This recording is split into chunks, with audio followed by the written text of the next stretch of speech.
Salutations, my friend. Thank you for tuning into a very special edition of Factions of Freedom.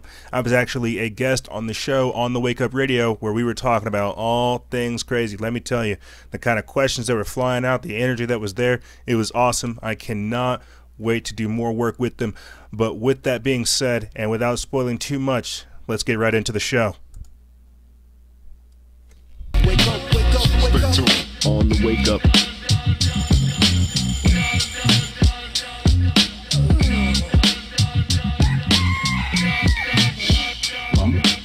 You gonna wake up the rest of the bitches. Oh, check us out, y'all.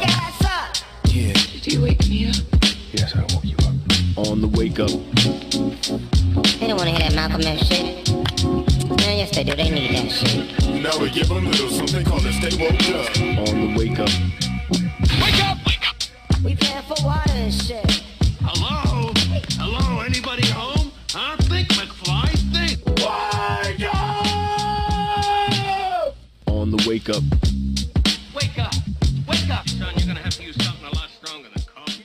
We're back on the air one more time on the Wake Up Radio with your host, Brother Cam, Kazi the Cutlass, with my co-host, Brother John, the Masonic Marine, and our special guest this evening, Freedom Faction. Ladies and gentlemen, whew, let me tell you, already going into the evening, we're 10 minutes late. We had a little interference by the you-know-who's, and we're going to do you-know-what in the most dangerous 2 hours of radio.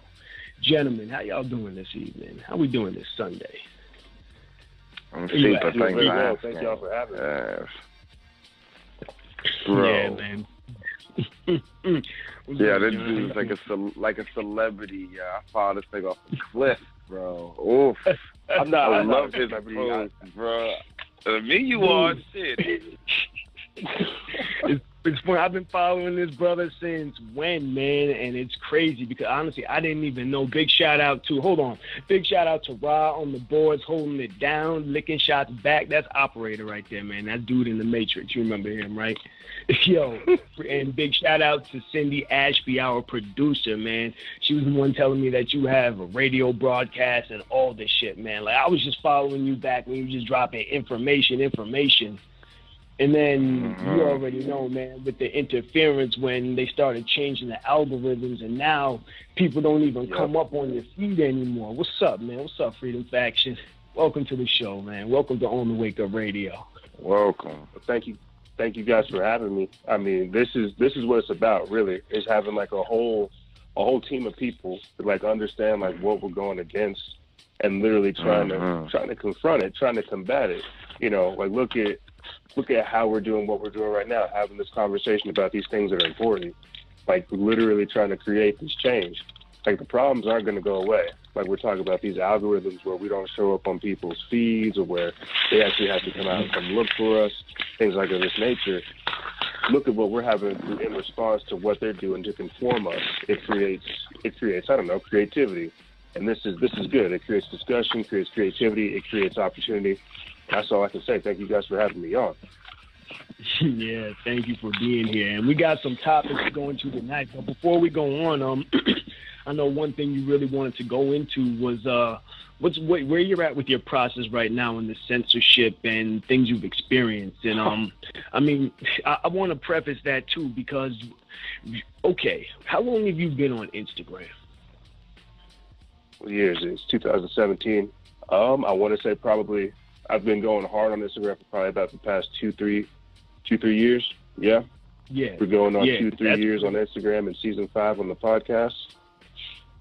Wow. Okay. Because I first came across you when like Ferguson and Baltimore and all that was going on. Yep. And you remember that time period, right? And this is what I tell people all the time when it comes to that period on social media where you had a lot of people who became activists or default activists or who were just in the right place in the right time were getting videos and sharing. And you're like, damn, this isn't what's going on in the news. This is what's really going on right here. And then you see pages get shut down and censored and people had to do the hashtags. You know what I'm talking about, right, bro? Yep. With the hashtags and everything. To find people's pages when they get shut down. Yeah. So, you know what I'm saying? Like, yeah, please, just go in, man. What's up? What do you have to tell us about all this? about Ferguson, I mean, because you're right. I think that's when we started to see like the rise of like social media, like the rise of citizen media, where they were getting like shots of like what's actually happening there, people getting tear gassed, you know, all the stuff that the cops were doing, like throwing flashbangs in the middle of the street, pulling out all kinds of different tactics, like unloading like military trucks. Like this is the stuff they don't want to, they don't want getting out. So whenever Instagram happened back then, like I had no idea I would be doing what I'm doing these days because of like what took place then, what was going on in Ferguson, and you know, even with Flint, you know, these people, they still need water over there. What was going on in Ferguson is they were just targeting people, destroying them, and we were using social media to expose these kinds of injustices and raise awareness. Like, look at how corrupt these cops are. Look at the tactics they use. Look at how they don't even want us to speak our voice. And so whenever we have blackout. Oh yeah, I mean, like I said, what's going on with Flint? They hardly ever talk about that. Like and these riots, the shooting that happened at the church. I mean, everything. So you know, when you have people that are really like hip to what's going on, awoke, what most people say, who are aware of like all this crazy shit that's going on, excuse my language, this crazy stuff that's going on, and they see it, they don't want that. They want compliant people. They want people that aren't asking questions, that aren't, you know, looking around them, that aren't trying to say, hey, you know what, this is wrong. And so, I don't know, my entire life has kind of been a testament to that, to try to fix that, to try to have us actually have discussions about what is going on, to try to have like, to push it forward. Right. And you see, the discussion. It's like the discussion alone. Right. People are getting aware of this now. I've been dealing with censorship since Jade Helm 15. Like for a while, I was used to people not being able to comment, not being able to share videos. Like I've been dealing with censorship since I started the page. It's crazy. Likewise. Y'all can stop me if I'm ranting. No, go ahead, man, because this is the whole thing. This is the conversation. You don't understand, bro. I try to tell people about this, and I know a lot of people look at me like I'm crazy. Like, I have my hashtag, you know, like IG Fed, you know what I'm saying? Operation Flip. If nothing else, I'm going to show y'all what they're doing, because you can't put it into words enough, and sometimes people think you're crazy, but it's part of the process of what's going on. And like you're saying, if you're paying attention, you see them switch up the algorithms and little things change. Like the newest shit for me was I sent a direct message to somebody, and it went to 2 different people. You hear what I'm telling you? I sent a DM to somebody, and it went to 2 different people. I didn't put 2 different people in. Nah. That's a no-go, bro. I mean, that's a whole different type of fucking side advertisement and algorithms of fucking searching. Nigga, we ain't buying ammunition today. Like, you ever see, like, you talk about something in the inbox or whatever, and you'll see a fucking advertisement for some shit you never searched before, like type of shit, like, oh, Alexa, is my husband cheating on me? Oh, he's fucking the gardener, you know what I mean? But that fucking goddamn thing won't tell you that type shit. It'll tell the goddamn CIA what the fuck you talking about in your house. So, like, people are trading their liberties, the civil liberties, for complacency and comfort. Like, those who give up their civil liberties for freedom deserve neither, or whatever the fuck the point was. Trading their freedom for security, and that's all we're seeing right now. Is we're literally seeing them try to get us distracted on all these other advertisements, trying to get us all paranoid. They don't want us to actually focus. They don't want us to center. They don't want us to like really look at what's going on. This is why they try to say, well, maybe you should go like this page that, you know, posts about cats and pretty little random designs, you know. And while you're there, go check out this ad for this face cream that you'll never use. Oh, and make sure you download this app. It's pretty cool. You might like it. Like, it's nothing that's actually conscious, nothing that's actually like good for your brain. It's all garbage. It's just filth, you know. And that's, I don't know, that's all I can really say is everything you hear from me will not be filth. It will be conscious. It will be something that you can sit on, that you can marinate with, that is wisdom. I'm not here to waste your time. I'm here to talk about these things that are important. I'm here to try to like inform people. I'm not an advertisement. I don't have an app. I'm not trying to sell you something. I'm trying to say, look, we got some stuff going on. Right. We should talk about it. Right, and with that in mind, too, ladies and gentlemen, as we always say, take out your pen, paper, notebook, text edit, Word document, you scroll with your calligraphy pen, whatever. These motherfuckers who scroll with a calligraphy pen. I just imagine an old man like Mr. Miyagi with a fucking thick-ass, like, tree trunk from a children's park, cutting a piece of fucking paper with some ink in a bucket, like, the fall must freedom right. faction, yes! Word. They are watching on their Hey, man, if I could, I would not. If I had it my way, I would just I would walk around the entire world with just like 17 million different notebooks, as many different notebooks as I could, and just like write the tales down. Write down like what people are seeing, like formulate what is happening around us. Like this social media stuff is just a digital version of what I wish I could do physically. You feel me? I'll do this. I tell people this all the time. I'll do this even if this stuff goes away. I was doing this before it even came here. This is just literally a tool to do what I was doing beforehand. But hey, man, y'all, you ain't lying. Thank you. Listen, somebody donate to Freedom Faction so we can travel the world and do what he's got to do, because clearly this brother's got a mission and a purpose. We got angel investors, don't. I'm serious, man. This brother on a plane or a boat, you know what I mean? Let him tell us what's going on in other parts of the world.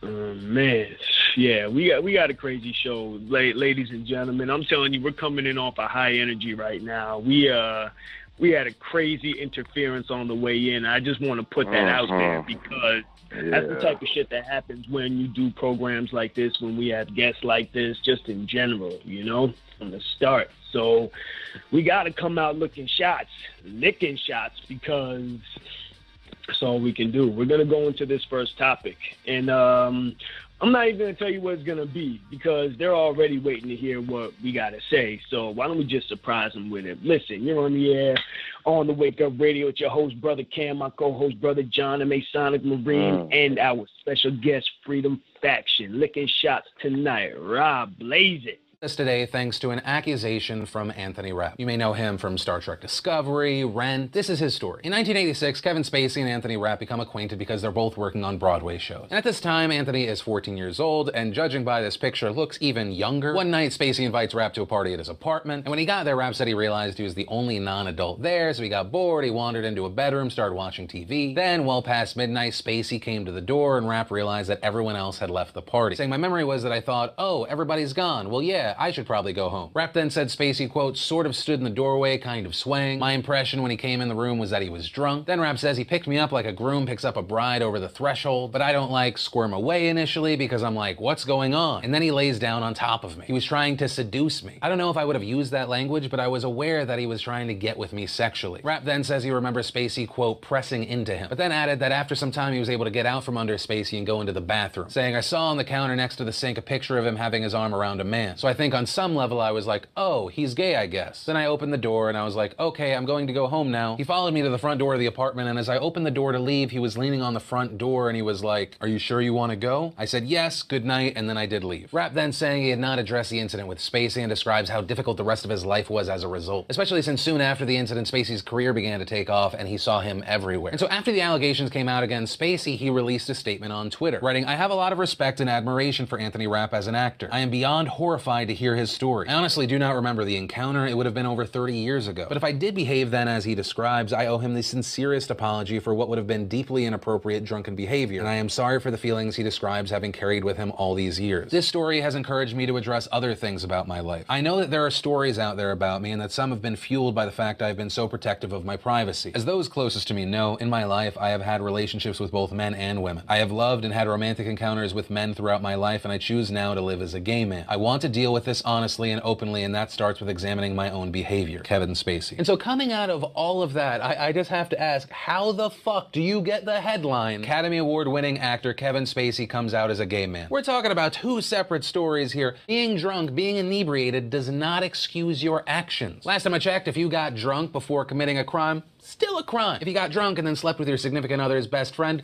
you don't get a mulligan. I'm just saying you don't get to unfuck Cheryl just because you were drunk. In a covert operation lasting 6 months and involving 45 police forces, people were tracked as they accessed and shared indecent images of children online.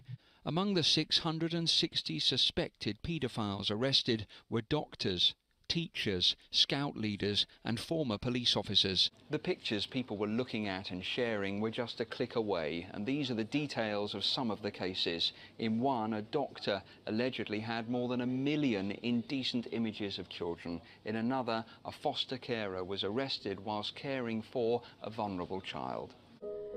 A powerful elite of at least 20 prominent establishment figures formed a VIP paedophile ring that abused children for decades. Senior politicians, military figures, and even people linked to the royal family are among the alleged abusers. Over the years we've received many allegations of abuse at the highest levels of government. Past prime ministers, past senior members of the British cabinet have been mentioned as abusing children. It doesn't get much worse than that. We're talking about the worst kind of crime committed by the people who are supposed to be running the country. Iceland's government, only formed in January, has been thrown into disarray after one of the three ruling coalition parties quit. It follows the alleged cover-up by Prime Minister Bjarni Benediktsson of a scandal involving his father. Benedikt Svensson wrote a letter to help clear the criminal record of a man convicted of child sexual offences. Svensson's letter recommended that his friend Hjalti Sigurjón Hauksson should have his honour restored despite serving 5 years for raping a young girl. I am satisfied there are compelling and obvious reasons to investigate allegations made against Sir Edward Heath. As I have said, Sir Edward Heath was an extremely prominent, influential and high-profile person who was arguably one of the most powerful people in the world, commensurate with the public office and political office he held. The allegations against him were of the utmost seriousness and from a significant number of people. I hope people will understand that given these circumstances, it would be an indefensible dereliction of a Chief Constable's duty not to have investigated the allegations against a former Prime Minister, even though he is deceased. It seems impossible to deny Wood's allegations that Hollywood is indeed filled with vipers, especially after you see just how many alleged and confirmed pedophiles there are in the industry. In fact, there are too many to mention, so we can only focus on a few. Take Jason James Murphy, for example. Convicted of kidnapping and molestation, he found a job as a casting director for films such as School of Rock and Super 8. Bob Billard was a child manager for such actors as Leonardo DiCaprio and Tobey Maguire. Then he was busted with sexually explicit pictures of children. Once released from jail, he got back into the business before he was again busted for assaulting a 13-year-old client. Mark Collins Rector, owner of a media company, threw lavish A-list parties where he assaulted underage clients and was eventually arrested. It is believed he got away with what he did for so long because he threatened to end the careers of anyone who told on them. Brian Peck was a dialogue coach for Disney and Nickelodeon and appeared in the X-Men franchise. During this time, he was also accused and convicted of sexual assault a couple of times. Speaking of X-Men, director Bryan Singer has had numerous allegations and charges brought up against him, all related to assault or inappropriate acts around or with children. Incredibly, all of this is merely the tip of the iceberg when it comes to pedophilia in Hollywood. In the years leading up to Wood's shocking statement, others had tried to alert the world to the existence of pedophiles and child abusers in Hollywood. The results were often mixed, and the case of Corey Feldman provides a perfect example example why. If you watched any films from the 1980s and 90s, then you likely saw Feldman at least a few times. Appearing in hits like The Goonies and Stand By Me, he was one of the hottest child actors around. Of course, that fame came with a huge price. Feldman and his co-stars like Corey Haim were targeted numerous times by predators who worked in Hollywood as agents and managers. According to the actor, assaults were common and adults regularly abused them. At the time, they never said anything because they either believed it was normal or they were somehow at fault.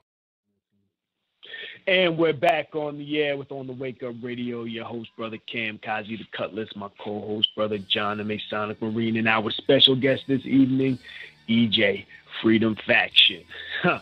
Y'all heard that clip right there, ladies and gentlemen. The fuckery runs deep and it floats high. We're talking about British royalty, Hollywood, motherfucking who else? Who else is on the list? Police officers, politicians, former prime minister. Yeah. I mean, it's a nasty, filthy mess, man, and we're about to dig into this shit. But it goes deeper. It goes deeper than, like, I'm hearing all this. Everybody's like, oh, Harvey Weinstein and his cock. Right. You know what I mean? Like, all this nonsense. It's so fucking visceral, and it's occupied, like, the fucking silly shit that occupies the horizons of motherfuckers' minds. We talking about it as a fucking physical, like, we are just gods and avatars. We're fucking batteries, right? Check it. We're worried about the physical of it. Granted, you know, you got sick motherfuckers that look at fucking children in unsavory fucking ways, right? Now, you got to stop and think, what have we been hearing in the media? Oh, the elixir, the fountain of youth. We have found science where we can take rodents' blood and put the younger blood into the older body, and it's full of vigor and vitality. It's rejuvenated. Yeah, but, like, where they getting these ideas from, bro? With these unethical ass science, fringe science, fucking. How many children? Like, where are our little black girls? Vampires. Remember all them stories of little kids getting little black kids getting abducted, little black girls getting caught and found in connexes about to get shipped off the ports and shit. That shit get downplayed as fuck because fucking people don't give a fuck. You know what I mean? But, like, you gotta stop and think, where did these fuckers start thinking about transfusing blood from a younger child and putting it to the elite, the body, how did it work? What was the first, like, we got to start having accountability questions like that. Like, it goes a lot deeper, man. Like, this isn't just some new shit. This is shit that's been going on back when they was filming Wizard of Oz in the 30s and shit. With exactly, and Nambla and all that shit, Disney Nambla, shit. yeah, fuck out of here. Oh yeah, write this down, ladies and gentlemen. North American man-boy lovers. So yeah. I can't even believe that was a thing. I can't even believe that was a thing, bro. Bro, they got the modern day version now. Hold on, they got some UK shit. I was taking some notes earlier. Wait, Yo, they still have a version of, it's not Nambla, but it's, oh man, like, I was looking up motherfucking Westminster Pedophile Dossier, Pedophile Information Exchange. There it is, Pedophile Information Exchange, PIE. This is Wikipedia. Oh, here we go. God. PIE was set up as a special interest group within the Scottish minorities group by founding member Michael Hansen, a gay student living in Edinburgh, who became the group's first chairman. Although Hansen did not identify as a pedophile, his sexual relationship with a 15-year-old, who he thought was 16, and the disparate age of consent laws for heterosexual and homosexual activity made Hansen sympathize with pedophile advocacy. Since the majority of inquiries were from England, in 1975, PIE relocated to London, where 23-year-old Keith Hose became chairman. The group's stated aim was to, quote, to alleviate suffering of many adults and children, end quote, by campaigning to abolish the age of consent, thus legalizing sex between adults and children. Somebody get the shotgun. Where are these motherfuckers at? Bro, this shit, like, this shit is retarded, bro. Like, you sitting there like, oh, 15, but we thought he was 16. Like, what the nigga was about to, like, get his degree in thermonuclear astrophysics, motherfucker, next week? Like, he's still a child. Like, can he wipe his ass? Like, man, like, what? You gotta think about it, bro. You gotta think about it. This is how these people are, bro. Like, because, and I know this might sound messed up, and to people who are homosexual, I'm sorry if you feel that way. Think about this. These pedophiles, they can't reproduce, so they gotta go molest other people in order to reproduce that same kind of mindset. These are very, very sick people. Like, there's no way we should sit up over here and try to have this be like normalized. Whenever you literally got, like, I'm sure y'all saw it like the other week where it was like that drag queen story time, some demon creature. Some he-she demon creature cross-dressing machine. Fuck. Go look it up, man. Go look it up. This is a whole thing. Say that again. Say that how you just said it. Say that how you just said. That shit was fucking. That sounded savage. Cross-dressing demon reading machine. What the fuck you just say? That's what it is. Go look at it. It's like it's a cross-dressing female he-she frickin' demon-looking creature thing. Reading the children. All right. Read it, yo, bro. Listen, John. When you see this picture, it's gonna shock you. You know what I'm saying? Like, it's gonna shock the shit out of you. Is that like the white dude in the library, the big drag queen? He was like, he looked like a fucking embodiment of a Skittles rapper. It's a whole thing, bro. It is a whole thing. Like, more libraries are trying to do this shit. Like, they're literally trying to have these freaks. I'm gonna call them what they are. They're gonna have these freaks trying to like read the children. They're trying to fucking limit that shit. There's no reason why. How is your sexuality? Like, I was in the Marine Corps, bro. Like, this is before Don't Ask, Don't Tell. Like, how the fuck does your, like, nigga, I'm sending rounds down range. Like, I've served with motherfuckers that was, like, homosexual and shit. That was, like, why I say, like, I'm in 1957, homosexual. But, like, yeah, like, I'd serve with fucking dudes that was gay. I don't give a fuck, bro. Like, you know what I mean? Like, how does your fucking sexual preference in your bedroom fucking make my job any better? Like, why should I come to work but hear like you getting bottomed out in your butthole last night by your boy and them? Like, hell yes, Trevor just tore me up. Like, I had to bite the pillow out. He didn't give me a water break. You see what I'm saying? That's very uncomfortable, right? Yes. It's because these people are sick, bro. These people are sick. That's the only thing I keep trying to say. They're trying to have us be sick like them. Because what Charles Heston said is the best. I mean, it doesn't take much to erode the thin veneer of human civilization, bro. Charles Heston always fucking remember that shit. And it's falling apart, bro. But who's the fucking grand architect of the erosion of our civil liberties and our fucking moral compass? That's I mean, that's you know, you already know. I know the answer. About the Sanhedrin Babylonian Talmud. It was the Khazarian fucking Jews, those shifty individuals. Yes, we're not going to talk about them. Peep this, man. Check this, man. You're going to love this. This is a headline, right? Ready? Another headline. Daily Mail, UK. Credible source, right? Headline. Exclusive. Kevin Spacey's father was Nazi child rapist who hated Jews and sexually abused his own son for years, and their mother knew, claimed actor's brother. That's the fucking headline. That whole shit was the headline. Let me read it one more time, okay? This is the fucking headline. Daily Mail UK. Exclusive. Kevin Spacey's father was Nazi child rapist who hated Jews and sexually abused his own son for years, and their mother knew, claims actor's brother. And something you said, brother EJ, which was really interesting. This is just some of the quotes from Kevin Spacey's brother. He said, what is it?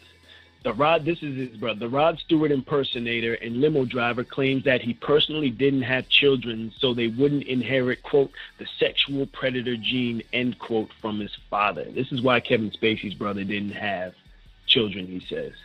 And Kevin Spacey, like that news report we heard said, he said, oh, now I'm coming out as homosexual. Okay, we ain't even talking about the child rape part and all that shit, but we're going to That's what I'm saying, bro. Smoking mirrors. They're trying to distract you.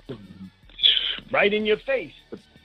But that's how it works. That's what these people do. They literally, it's a culture. It's a culture or a heritage, a legacy. It's something they do. They pass it down from generation to generation. The same way you would go hunting with your family, the same way you go hiking with your family. These sick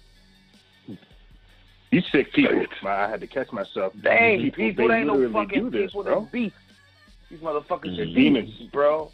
They're demons, they're creeps, they're little monsters, bro. They molest their own kids.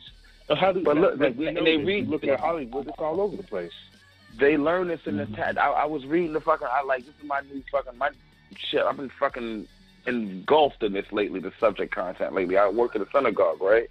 And I ended up fucking liberating my way through a fucking library, and I came across the Egyptian fucking encyclopedia of Jews, and the Sanhedrin Talmud, and the Babylonian Talmud. These motherfuckers, bro. Page 3 in the motherfucker. They talking already page 3 type shit. They talking about how to cheat a motherfucker in business, how to fucking be a like talking about tenants, like how to fucking, and then like how what got me, and I was like, what the flying fuck. To have sex with it's okay for a Jew to have sex with a child no younger than 3 years in a day. I said, fucking pause. Good fucking Lord, bro. What? And it says, and if a fucking Jew does this, and it's okay for him to fucking dispatch the child, meaning kill the motherfucker, because that would imply that a fucking Jew is in trouble. This is in their books, bro. You go on YouTube and look at this shit, bro. Like, I've been engulfing myself in the fucking Khazarian Jews, how fucking whole sect of fucking Turkish fucking people just up and change their whole religion overnight, and then fucking create all these. You see what I'm saying? Like, but then it's all a fucking business to play the professional victim, to fucking embed yourself in every aspect. Like I'm like fucking Henry Ford. Now I'm getting to a point. The reason I'm mentioning this, I don't want to sound all talking, but the people that are engineering and the architects of these fucking crazy ass fucking things that we're dealing with down here, shit goes downhill. You know what I mean? Who's writing our legislation? Who's fucking getting funding? Like, you know what I mean? Where's this money? We didn't start World War II. Why is it the American people's burden, the taxpayers' burden? You see what I'm saying? Like Benjamin Netanyahu, thank the Jews for this and that, and thank them for the food and the water, African and the cell smiles, phones. Yeah. You'll see it on the face of a Palestinian child when he's getting surgery at an Israeli hospital. I'm like, nigga, he wouldn't have to be getting hospital surgery if y'all niggas wasn't shelling his fucking village, chief. Like, right. It's white. See it all hurt. Whatever the fuck they see it all hurt. Yeah. The white phosphorus. Yeah. Oh, that shit's illegal to get used. It's the fucking Geneva Convention. You mean the shit that they use? Yeah. Depleted uranium. That's what. Oh God. Oh, that's what the fucking Mueller went over there and sold that shit to the Russians. Yep. Wasn't that the thing? Like, yes, the whole uranium one deal, but that's what they're shooting over there, like at people in the Middle East. They're creating all kinds of deformities. The half-life on that, the half-life on the planet uranium, I don't know what it is, but that stuff is like sticking into the ground and like is making that whole area basically like unlivable. It's crazy what they're doing with that. But to speak on like the whole Khazarian Jews and what they do, these people, they practice deception. Oh, these fake Jews, like this is how they do it. You got to follow the money trail. Like these people make money off of wars. They profiteer off of like destruction, chaos, wickedness, and all things that are bad. Like you just said, shit runs downhill. This Harvey Weinstein stuff. This dude's just an offering. Cause it's a distraction. He's cannon fodder right now. He is. He is. They were just like, all right, work. People are figuring out about this pedophile stuff. We need to throw them something. That's why, again, right, this whole Kevin Spacey stuff, how they practice deception. They just said, oh, well, yes, I did molest this child whenever he was 14, but I'm coming out as gay.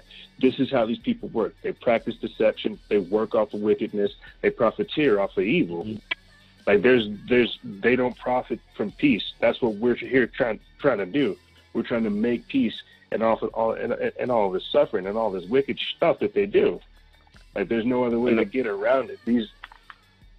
I honestly think that by what we're doing right now, we are making ourselves a fucking catalyst, positive change, bro. Fucking like this is shit. Like you've been awake. We've all been long before social media gave us a platform. You know what I mean? You got to fucking. We've had fucking. I just saw that. That just distracted the shit out of me. Before social media, we've all known something was fucking me been up foot. this electronic dossier that they've set in place for us to fucking incriminate ourselves and shit is turning in on themselves. You know what I mean? It's fucking flipping on its fucking side. So, and it's comical. But the thing on the flip side of that, back to the fucking the nefariety of the fucking who's taking the kids and who's like the subject content. We've created a fucking shopping list for these motherfuckers, bro. You got fucking crazy apps. You got your kids over here. You don't know what you got YouTube, Miley Cyrus, fucking Musically, flip like a fucking. That's what I'm saying. These programs. These are not just innocent. They're watching your kids. They got data mining fusion centers with these fucking your selfies. You sitting there popping your fucking. You got your fucking daughter, your kids fucking popping pussies and shit and putting them on fucking. You think these fucking perverts that would never be looked at in a fucking attractive light? That like you got to think about people that do things like this. They will never be sought after by the women that they want. So what you got to do is attack the mind to control the body. Bring them down to a fucking base level, a fiat currency that I'm attractive because I got money. Otherwise, if we had a system of where we were fucking, and I'm saying that as far as people across the board, because that would alleviate a lot. That played like a matrix. Everything's a matrix. Everything, each issue that may seem insignificant, everything is connected, bro, in this world we live in. The synchronicities of the fucking universe. But we got to go after these motherfuckers. We got to make people aware. These niggas is watching these kids. Go ahead. Let's go. We're about to take this a step up the ladder, okay? This is just one step on the ladder. Jeffrey Epstein. Jeffrey Epstein, this motherfucker. This is from Newsweek. Jeffrey Epstein, the sex offender who mixes with princes and premiers. You see that, guys? Get your pens and paper, ladies and gentlemen. We're going in on these motherfuckers tonight, okay? Check this. This is from Newsweek, right? 129.15. Written by Catherine Ostler. Thank you, Catherine. Even by the standards of the British royal family, the case of Prince Andrew and the underage sex slave is a peculiar one. An American woman called Virginia... Okay, let me start that again. Even by the standards of the British royal family, the case of Prince Andrew and the underage sex slave is a peculiar one. An American woman called Virginia Roberts, now a married 31-year-old mother of three, has filed an affidavit in a Florida federal court in which she swears in gruesome detail that the late press baron and pension fiddler Robert Maxwell's daughter, Ghislaine, recruited her to satisfy the sexual needs of billionaire financier Jeffrey Epstein and his friends. Those friends, according to Roberts, include the Duke of York, now fifth in line to the throne, and celebrity lawyer Alan Dershowitz, best known for getting Klaus von Bülow's conviction for murdering his wife overturned. Buckingham Palace have denied everything more than once. Dershowitz is suing. From 1999 onwards, when she was just 15, Virginia spent much of her time on Epstein's Boeing 727, nicknamed the Lolita Express. I know y'all heard the Lolita Express, right? On an unsavory kind of world tour that included, she says, an orgy with Andrew on Epstein's private island of Little St. James, or Little St. Jeff, as it became known. You hear this shit, y'all? Ew. This is just one rung on the ladder. We're about to go on some rungs, yo. This is Jeff Epstein. Jeffrey Epstein and his Lolita Express, man. Let me just name some of the people. I'm just going to name some of these names, y'all. Y'all can stop me, go in, whatever. In there. Yeah. I call this high-profile pedophiles, right? You got Jeffrey Epstein. You got Ghislaine Maxwell. She was the madam. Sarah Kellen, she was another madam. We got our friend Billy Clinton on there. Bill Clinton frequented the Lolita Express. Alan Dershowitz, Prince Andrew, even your man Stephen Hawking. The Duke of York. It's fucked up, yo. Wow. It's fucked up. I know you like that. I can't. Wheelie Dad. Fucking they roll this thing on the plane. What are you doing?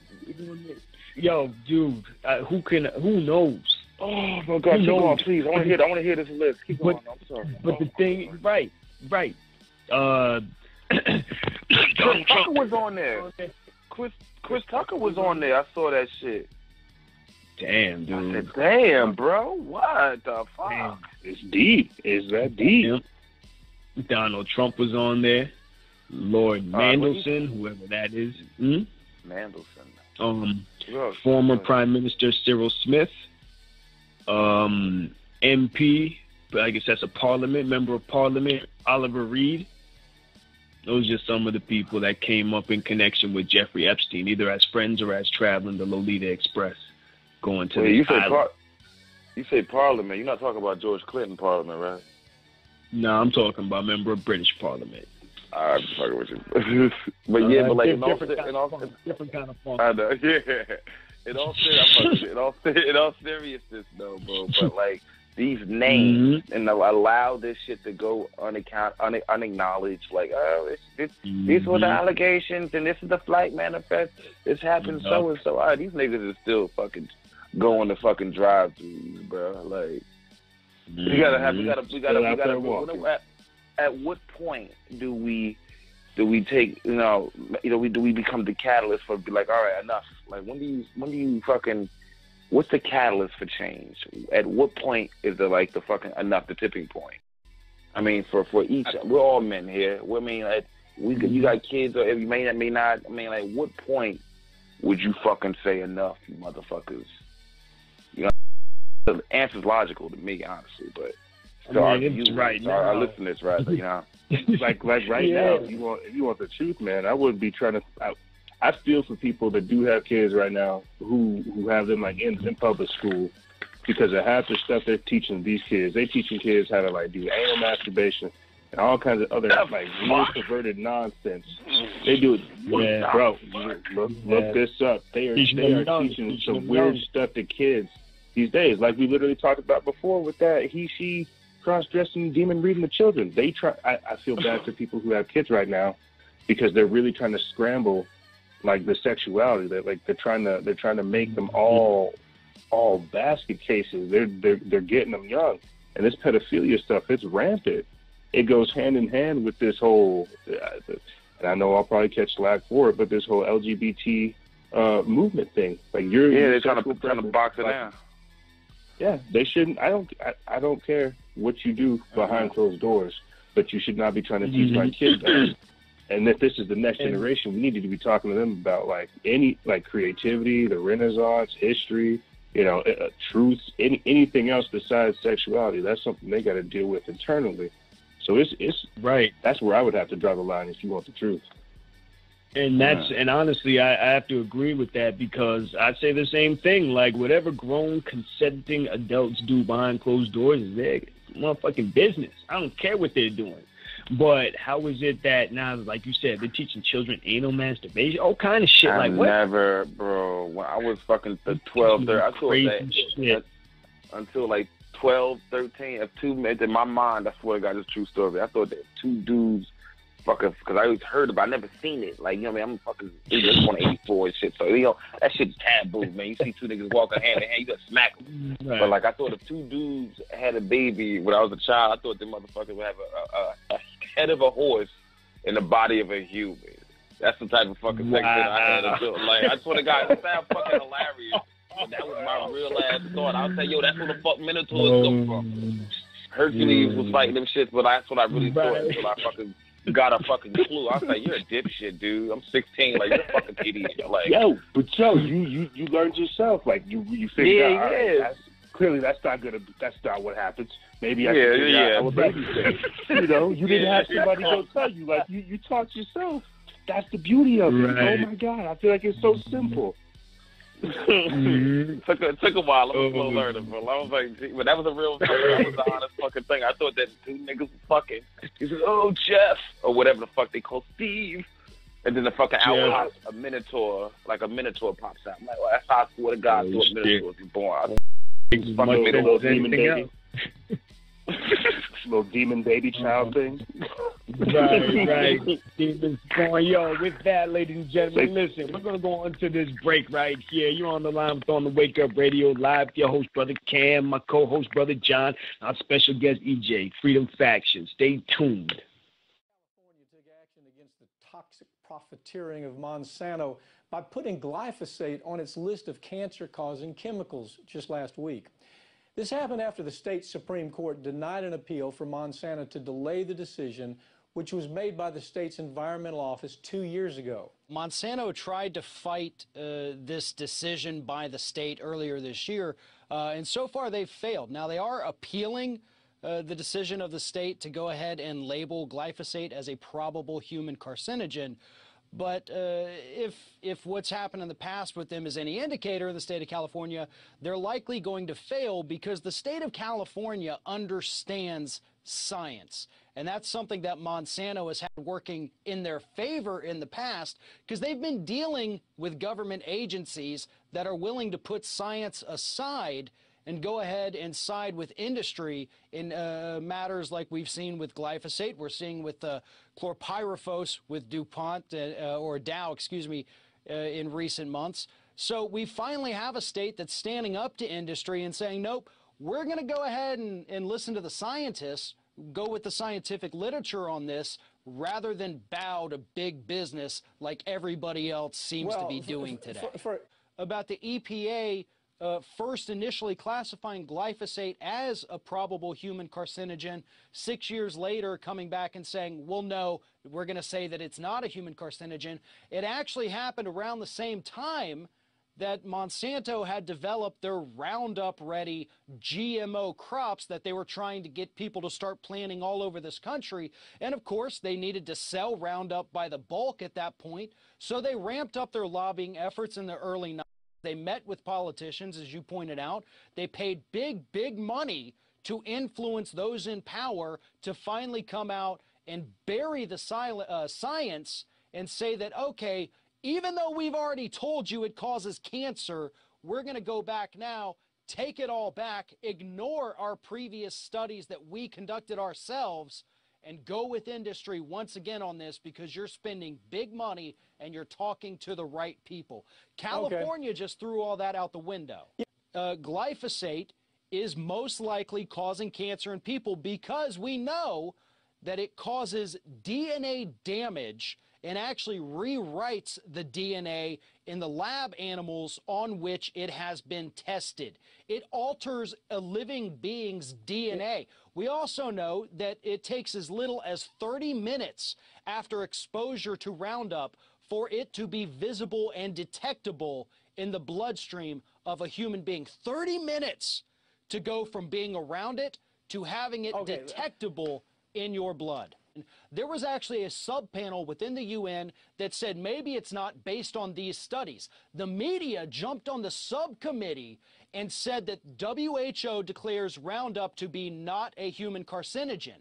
What they didn't talk about, though, was that in those studies, they relied on reports and studies from the Glyphosate Task Force, which was a group created by Monsanto. So they immediately misled the public, put them on the path towards destruction, because Monsanto is a huge advertiser in the corporate media, and they absolutely will not cover anything like the science that tells us that glyphosate in Roundup is absolutely a possible human carcinogen. Back on the air with On the Wake Up Radio with your host, Brother Cam, Ghazi the Cutlass, my co-host, Brother John, and our special guest, Freedom Faction. Y'all heard that right there. We're talking about environmental toxins right now. Listen, the last topic, that was the ringmasters. The ringmasters, the sick fucks who are running these child pedophile rings and human trafficking rings. This topic is the master list. Who are these people that have so much influence over the laws that they can have these companies putting these carcinogens into the soil? This glyphosate, I always say that word wrong. This thing right here is one of the most widely used pesticides in this country. After that is atrazine. What's up, man? What are these people doing, gentlemen? What are these people doing to us? Well, let's let the health take it, rewrite the human genetic code. Yeah. You know, I always say that, like, you know, all these neurotoxins, like the body is these avatars we have are fucking batteries. That's why our fucking pH is alkaline, you know what I mean? Yada, yada, yada. So with all these fucking neurotoxins that they're fucking throwing on us from the air, the fucking embedding in the water, the food, we're turning our bodies into fucking antennas, man. You see what I'm saying? Like these fucking, this shit is like they want us to fucking. Why you got these these Gwen towers every fucking couple of 100 feet? They're microwaving our brains. They're fucking doing all these other things. They're implementing and what's the word? Influencing our behavior. So you know, with that being said, that goes into everything else as far as our fucking suppression of technology. Fucking, we need to hold accountability, man. Like fucking, you know, this shit is killing us. You don't have this shit. Every country in Europe banned this shit. They banned this shit. Like they like look at our food, bro. We can't even have certain restaurants because they know this shit is poison. Yet we have lobbyists fucking making $900 an hour type shit. You know what I mean? Going against the betterment of a fucking human. You're talking about accountability. What's up with the EPA? I mean, the EPA has a gag order for the media. They can't even speak to the media now or put out publications. They condone it. The EPA. It's disgusting. It's disgusting. It's only once it's like actual toxic points to where they're actually called to actually do something. Does the EPA like actually get off of its tail and do something? Accountability. Like, look, let me talk about this real quick. American Fukushima stuff that happened with hurricanes Harvey, Irma, and Maria real quick, and then I'll talk about this environmental toxins, man. Yeah. Think about that. They didn't talk about how many different chemical spills there were at the ExxonMobil facility closing. They didn't talk about any of the other nuclear radioactive material that was being tossed around during that time frame. There were Superfund sites that were literally leaking because of the overflow of water. And there's literally necrotizing fasciitis, like a flesh-eating disease in the water that was receding, and they didn't talk about these types of things. Here's their response. Pause, bro, because you got to go back and explain to our people what a Superfund site is. Write that down, ladies and gentlemen. Superfund site. Please let them know what that is, EJ. The best way I can describe like a Superfund site is, you know, where do people dump hazardous material, contaminated material, radioactive stuff, anything that's kind of like detrimental to the environment. I mean, where we were talking about it before with depleted uranium, you know, what they're shooting over there in the Middle East, right? That's not stuff that should be out there because of the half-life and how that affects the environment, how that deteriorates and bioaccumulates in the earth, how it basically makes places uninhabitable. Superfund sites are places that are dedicated to actually housing these hazardous materials and these toxic waste, to where they can try to figure out a way of effectively disposing of it. Whenever we look at hurricanes Harvey, Irma, and Maria, basically what happened in Texas and what happened in Florida, we're looking at how these Superfund sites, some places, were actually overflowed because of the water that was there. And so that nuclear waste, that material that was there, that was dumped, has now risen above and traveled to other neighboring locations. Now, on top of that, it's had time to soak into the actual earth and then also evaporate into the sky. So there's a lot, like I said, there's a lot of different environmental stuff that we haven't been talking about with just that. And that's just with hurricanes Harvey, Irma, and Maria. So to talk about glyphosate and Monsanto, first off, fuck Monsanto. Secondly, this is what we're talking about. This is the bioaccumulation of all this hazardous material. They're literally making they're making food that we can't eat. They're making like monsters of everything. They're making like Soylent Green vegetables. Soylent Green is people. Yeah. Like this is that stuff. They're like we talked about it before with the depleted uranium. Them shooting at people, creating all kinds of different genetic abnormalities. You see what I'm saying? That's eugenics, that's epigenetics, that's social engineering, it's population control. When they do that, they're literally changing the human makeup. And if they're doing this with food, that too affects the biochemistry of humanity. So there's a whole, like that little clip said right there, with California kind of sticking to industry. These people don't care about humanity. They want the bottom line. They want the bottom dollar higher.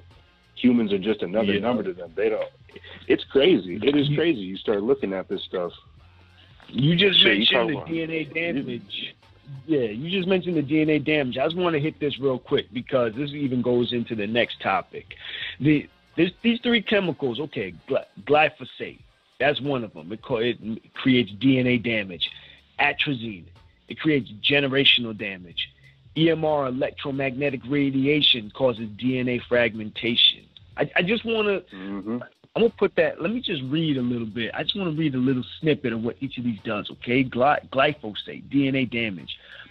A mounting body of data has found that formulated glyphosate Roundup products are more toxic than the active ingredient, glyphosate alone. Roundup formulations can induce a dose-dependent formation of DNA adducts, altered forms of DNA linked to chemical exposure, playing a key role in chemical carcinogens in the kidneys and liver of mice. Human cell endocrine disruption of the androgen receptor, inhibition of transcriptional activities on estrogen receptors, blah, blah, blah. Atrazine, generational damage. Scientists began their research by exposing rats to atrazine while still in the womb. The parents of these rats were the F0 generation, while their atrazine-exposed offspring were F1. Rats in the F1 generation did not exhibit any incidence of disease or adverse health. However, they had lower weights than F1.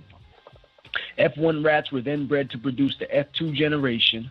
Although rats in the F2 generation were never exposed to atrazine, they displayed a range of diseases. In the next generation, males exhibited early onset puberty, diseases of the testes, and mammary tumors.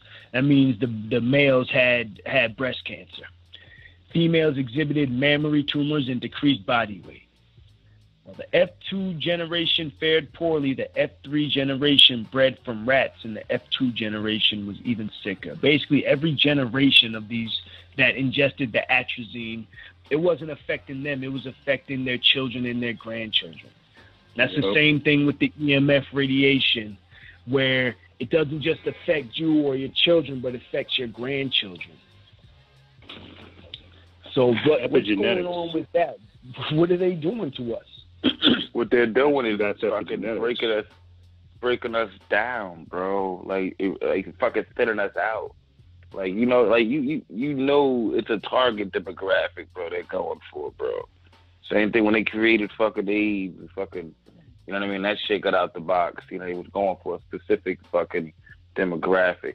Now they might as well try to get everybody under the same fucking umbrella. So, I mean, but in turn, when you do that, you have fucking, it's a vicious cycle of going to the doctor. You got fucking more fucking medical bills. You got fucking more fucking taxes. It's like a vicious fucking cycle. So them making you sick, problem, reaction, fucking solution. You're fitting the herd. You're culling the herd anyway. The ones that stick around, that wise up, the fucking steer clear of what they're doing, good on them. Fucking the human race has to have a contingency plan. Right. Those are the ones that they're looking forward to. The ones that are like, you hear YouTube talks about like human race in 20, 30 years, it's going to be a certain type of people, then it's going to be a fucking sloth type of looking human. And those are what they're going to fucking try to, you can see half the motherfuckers looking like that now. Like, this is not fucking illusion. Like, I see the writing on the wall, bro. Like, you got adults 2017 just discovering who the fuck Tesla was. Like, y'all got to catch the fuck up, bro, because the timeline has been pushed the fuck up. And listen, we're gonna go we're gonna go even deeper on this stuff right here. We got to keep this rolling out. This next topic, y'all are gonna love this shit right here. Listen, man, you're on the line. We're going into masterdom, or I like to say masterdome. Find out what that means. Just stay on the line, man. You're on the line with On the Wake Up Radio. Your host, Brother Cam, my co-host, Brother John, and our special guest, Freedom Faction, going in on them tonight. Y'all ain't ready. Let's get them.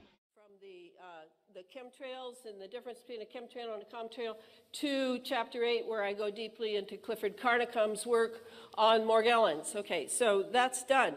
Now I have learned, and this is very much a learning exercise, that there are 3 major components to this military operation. One is what's flying in the skies and being laid, to ionize and keep everything ionized, and to piggyback various things like microprocessors, sensors, biologicals on the nanotechnology that is being dumped with this delivery. The second one is space, near-Earth orbit. I'm not talking about Mars right now or Saturn, but space as a near-Earth orbit being absolutely controlled. Okay, that's the second one. Third one is the human being and transhumanism and the future that we're being herded toward. They all fit together. They're not separate.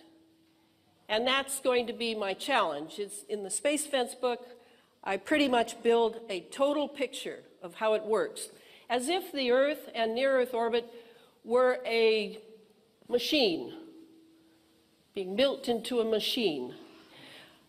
And the third part is our genetics of the transhumanist future. And now the 5G will be coming out, and the 5G is millimeters, the tiniest, tiniest, tiniest waves. And this will shatter DNA. So these three parts are all connected. And today I'm going to spend time reminding people who are familiar with my work. These are the 7 agendas: military in nature, military industrial intelligence complex in nature. And Clifford Carnicom is the one who first thought these up. I've changed them a little bit because I've developed my ideas a little further. So we all know about the weather and the weather engineering that is going on. Then there's planetary geophysical operations, where various parts of the Earth, you're going to see them change.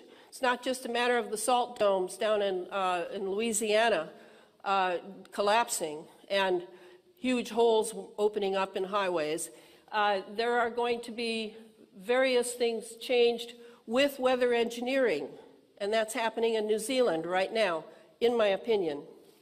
Then electromagnetic operations, they've discovered plasma. They've discovered how to make plasma. In this electromagnetic sky we have now, they can produce plasma entities. You'll hear about plasma orbs. You'll hear about various weird things happening, clouds that look like stones bouncing on the Earth.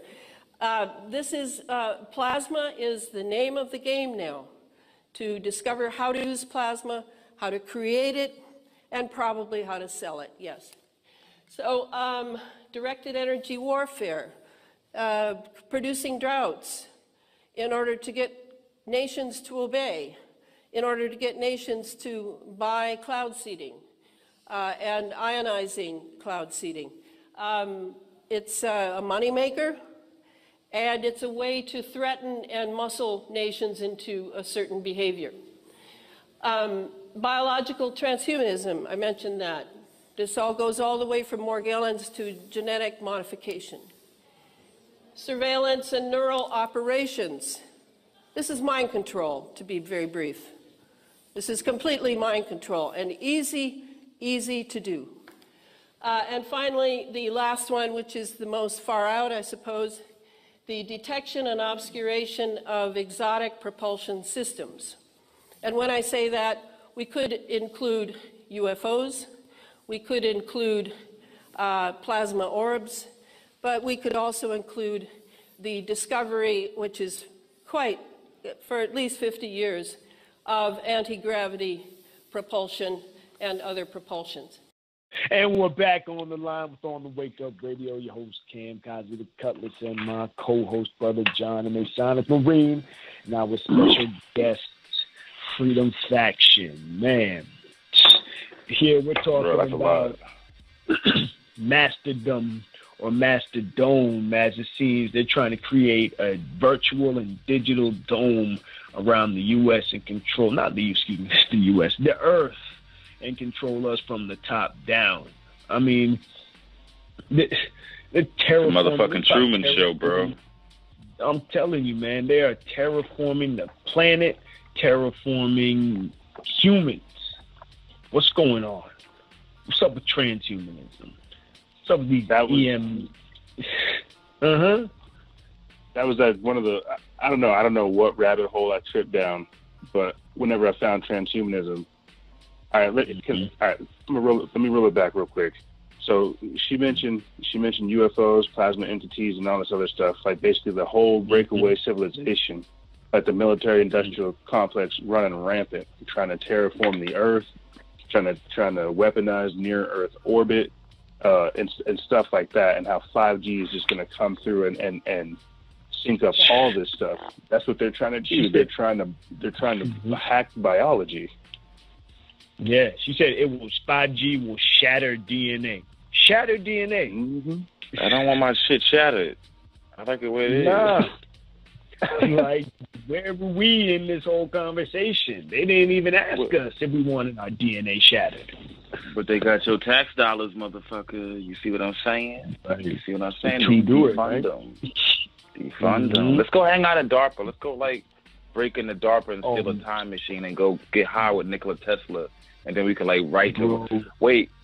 Bro, I want to. Oh, you just fucked my brain just now. Now I want to say something real quick. This is a offshoot. All right, so let's say you know how like people nowadays how like all this big talk of marijuana and like legalization.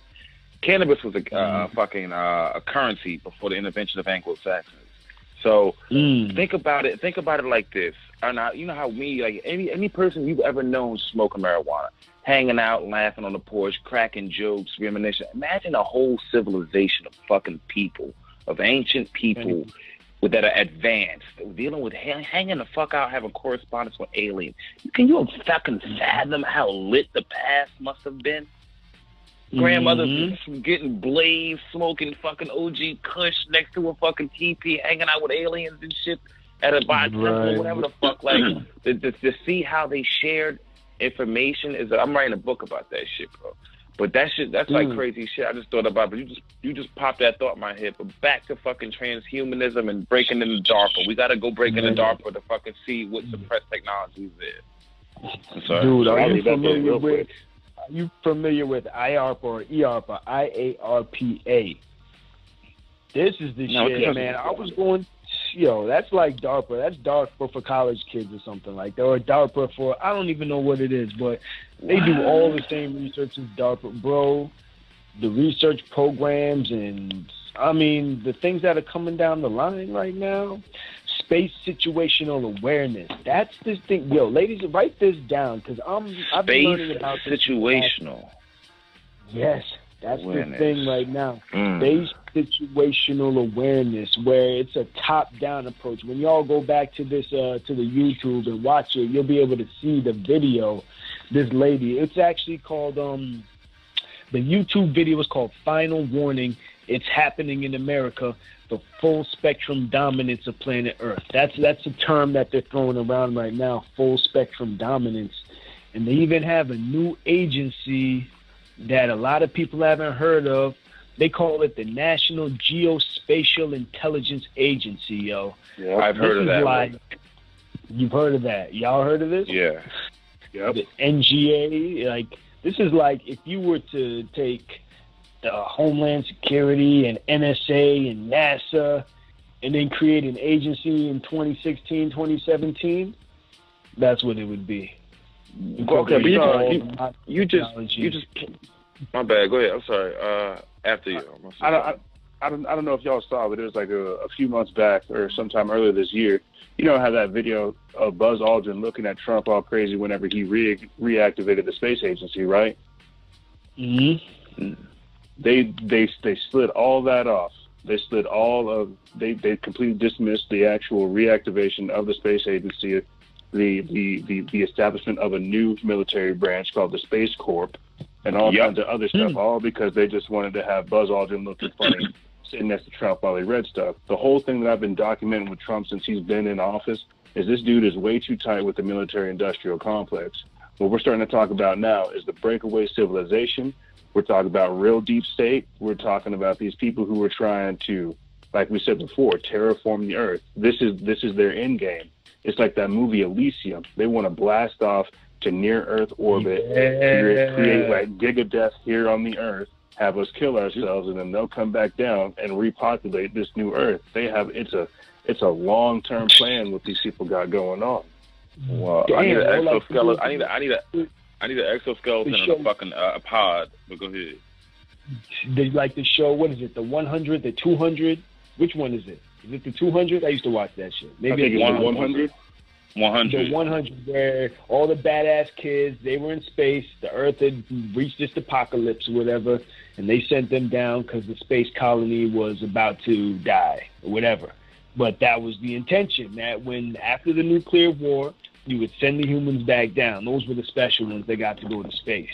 That's the predictive program, the exact same thing you're talking about, bro, with Elysium.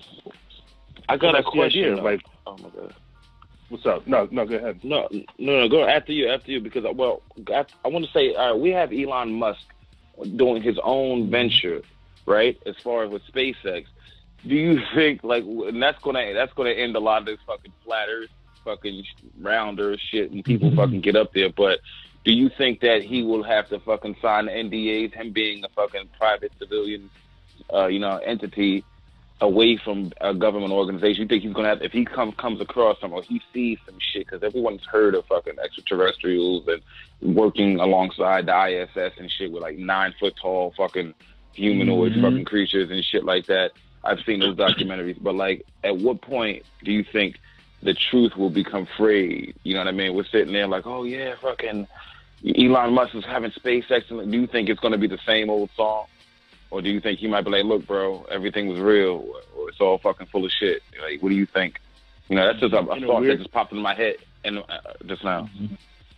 Some true stuff. Like, you could probably go back and find the clip where he's talking to some Saudi prince, or he's talking to some rich Saudi Arabian person about the existence of extraterrestrials, or at least billion-year-old robots that are living here with us. Like, Elon Musk has definitely talked about aliens walking around amongst us right now, and I feel like, to a degree, I'm in that same category. I do believe we have extraterrestrials, or at least intraterrestrials, some kind of something that has been able to make itself appear human here on this planet. Like, that's a whole. I came into kind of studying all this stuff like through the paranormal, through like UFOs, alien abduction phenomena, the military-industrial complex, and all this other stuff. I feel like at this point now, with where that whole agenda has gone, is we are seeing the implementation, of these hybrids, of these people who have been victims of this alien abduction phenomenon, who have been experimented upon, and all this other stuff. I mean, the evidence becomes like overwhelming when you look at it. Have you heard of these children with the black eyes? Yes. Don't you let the niggas in your house. Don't you fucking let them in your house. No. Well, think you wonder what's in the car. Yo, listen, you're hearing more and more cases around the world of these children with black eyes that people are seeing, and there's just something funny about them. They're like, nah, like they'll be like, can I come in your car? Can I come in your house? Just like John said, don't let the motherfuckers in. They may be hybrids. Who knows what's going on? But there's been so many reports of this going on around the world. Weird stuff, and it's all along parallel. Like the 39th parallel. All this shit happens along the 39th parallel, bro. Paranormal, extraterrestrial. Go shit. Google that. The significance of the 37th. I'm sorry, not 39th. 37th parallel. Yeah, I'm dyslexic. 37th parallel around the Earth. Look at the significance of that, bro. Skinwalker Ranch, like crazy shit. Like this one thing, you know what I mean? Like mad shit, but like this is what you're saying is it's right spot the fuck on. But please continue. But that's what the weird part is like with the black-eyed kids. They always ask for weird things like, can I come in and use your toaster? Do you mind if I go wash my shoes in your shower? Like they say like the weirdest thing to try to get like in people's houses. And it's always at like the weird times of the night. People say they hear like, they don't hear anything. It's like a weird silence. And then all of a sudden they just hear like a weird knock on the door, and it's super late. They open the door. There's some kids there. saying, "Hello, could I use your toaster, please?" And obviously the person's going to be caught off guard, and they're going to be like, "Well, what are you talking about?" But then they actually look again for real, and then they see with their eyes that they're black, not just like the iris, like the whole, like all of it is black. And so then when they try to shut the door, that's whenever they start to become forceful, and it's that's a whole nother phenomena. The black-eyed kids, like that's some crazy stuff. You know what the fuck they are?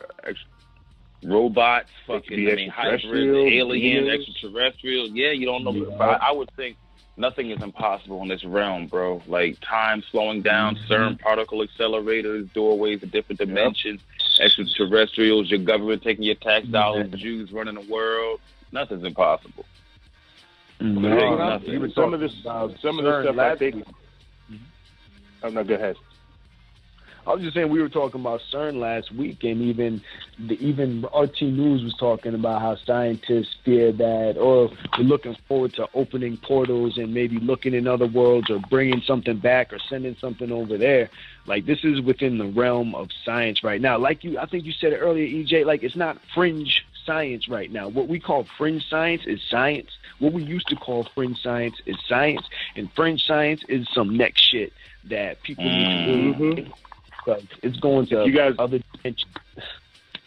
You guys want some stuff to look up? I like that you guys tell people to write stuff down on the show. That's awesome. I need to tell my people to do this. You guys want to go look some stuff up? Tell your people to go look up ITEs, Invisible Terrestrial Entities. This was a document put up by the Thunder Energy Corporation, I think back in December of 2015. They talked about how they were able to observe 2 different forms of life through, it's either convex or concave lenses.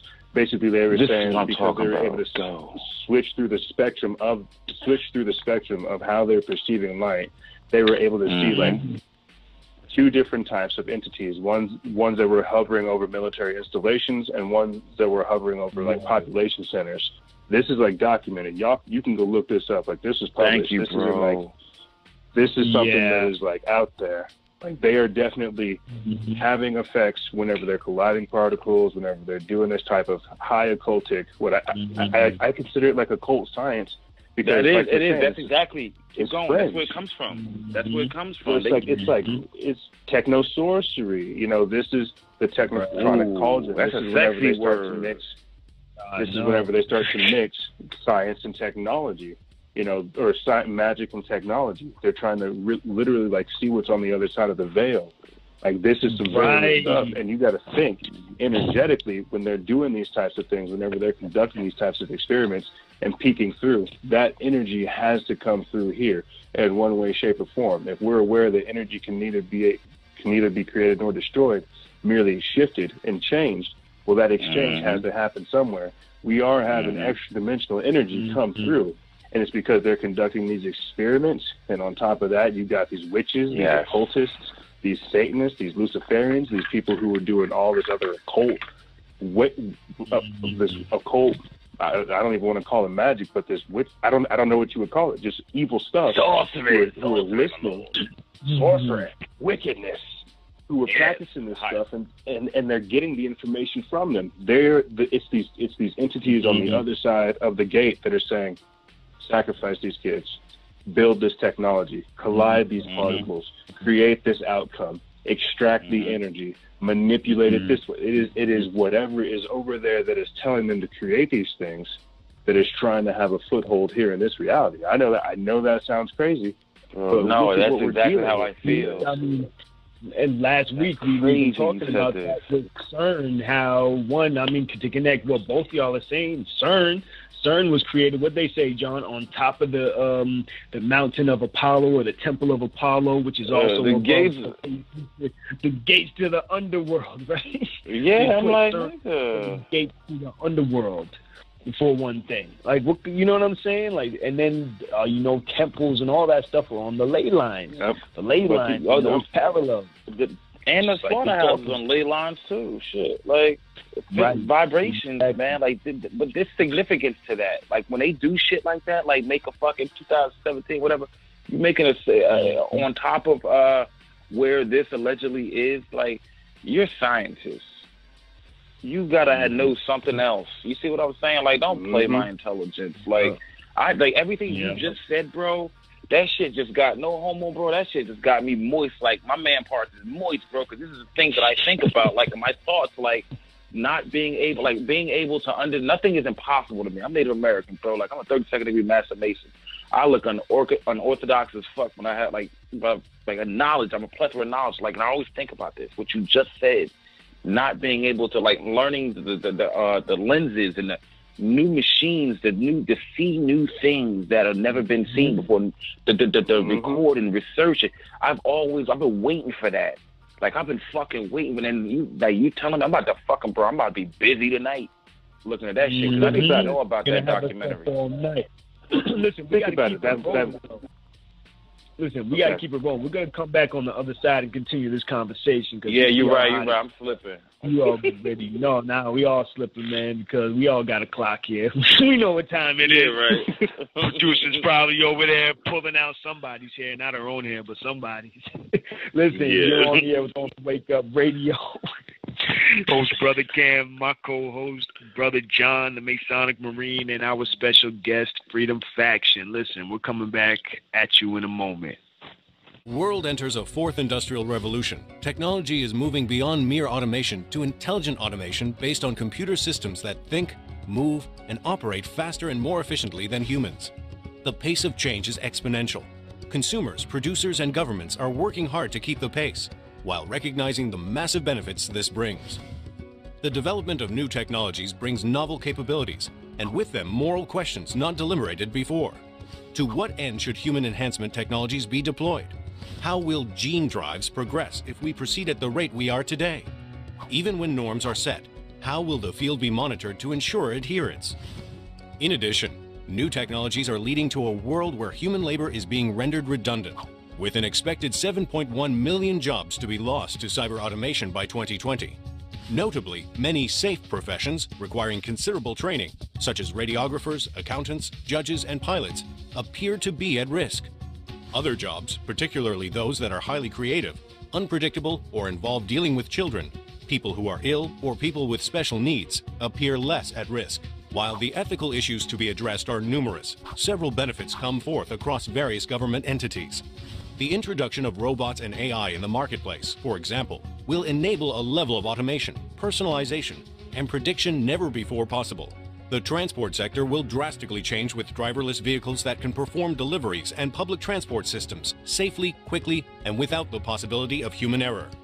Predictive policing, taking in both historical data as well as automated surveillance systems, such as facial recognition, will help prevent crime by helping direct police forces to areas where crime is likely to happen before it occurs.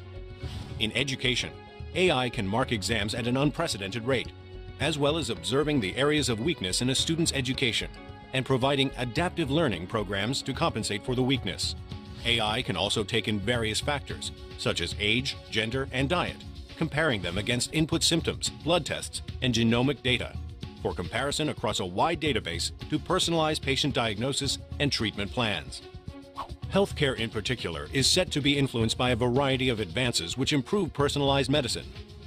Genomic medicine can move even deeper than prediction, and superficial treatment through gene editing, which in itself can be a cure for acquired or hereditary diseases, or can prepare organs in other animals for human transplantation, with minimal chance of rejection.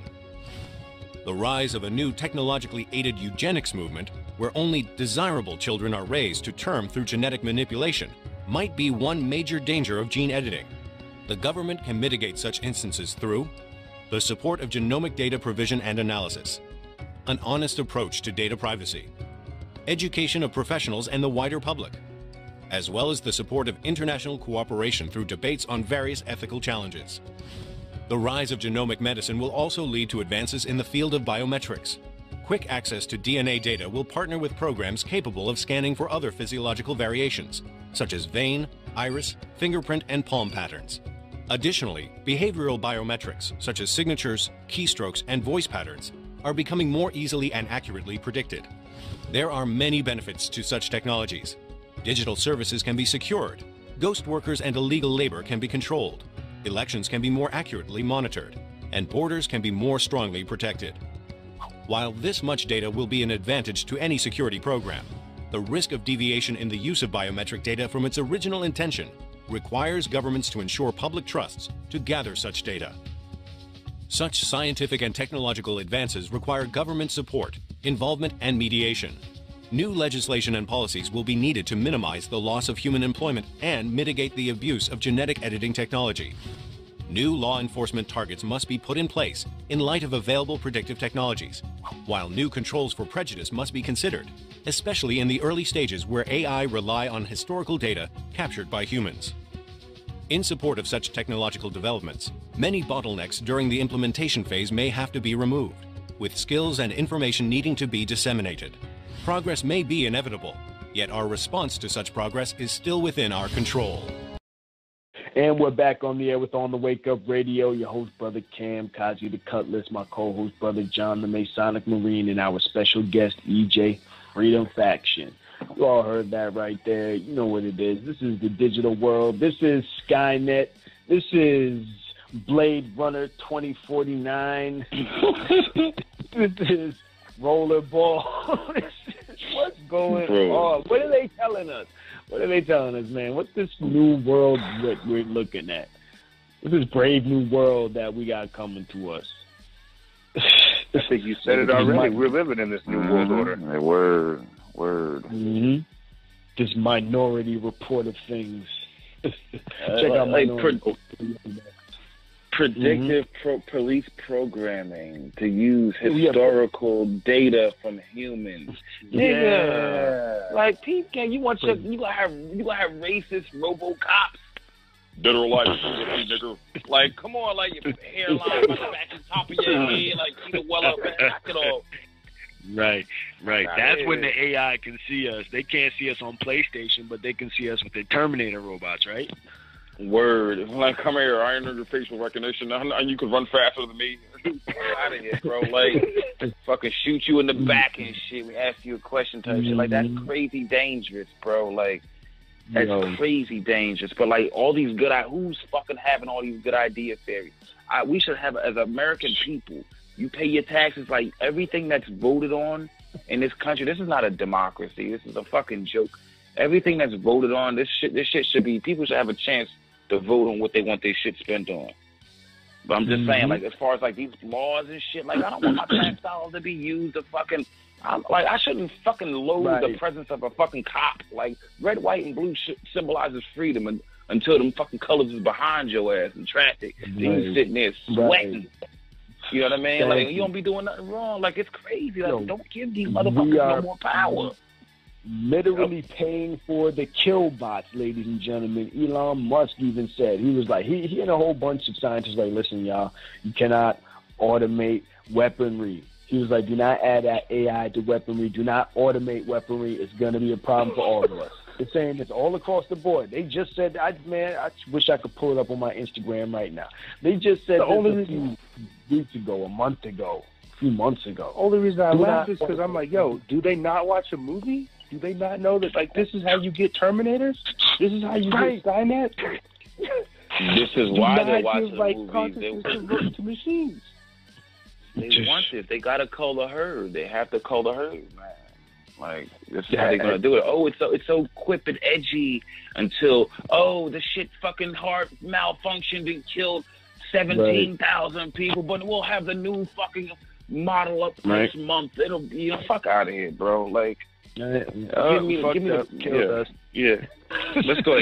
Keep going. Yeah, like I can't. What else did they say? What other fuck shit did they say? Man, they were talking about genetics. That they talked about, like in that video, is like the fourth industrial revolution. They're talking about how we're moving forward into, like, basically what I would consider the technocracy, this Minority Report, this new world order. But they're also saying with advanced technology comes understanding the human condition, humanity much more, basically genes, understanding the genomes, understanding, like, our history, understanding, like, our DNA. That's where they're trying to go. It's no longer personality. It's no longer individuality. It's what your genes say about you in the future. This fourth industrial revolution that they're doing, talking about things like technotronic genetic policing or predictive policing, Like this is why they're trying to have this stuff where it's like 23andMe. You know, what's my DNA look like? That's why they're trying to get as much personal information as possible. Ancestry.com. They're trying to figure out what is going on with human genetics. What blood does that create? What kind of human does that create? And what are they going to do? How are they going to control that in the future? Through algorithms, through AI, and through all kinds of other stuff they're going to do. It's like this. I'm glad they talked about it. This predictive policing, they talked about that. This is pre-crime. This is future crime. This is real-time crime tracking. They're already doing stuff like that in China and in Chicago. Yeah, exactly. U.S., they're doing that for sure. This predictive policing. And now, thanks, you mentioned China, too. Have you seen the videos for the Chinese Skynet? That shit will turn you pink, bro.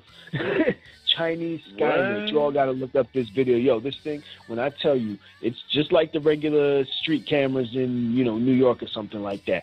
But every fucking person, car, license plate, object that moves has got a label on it.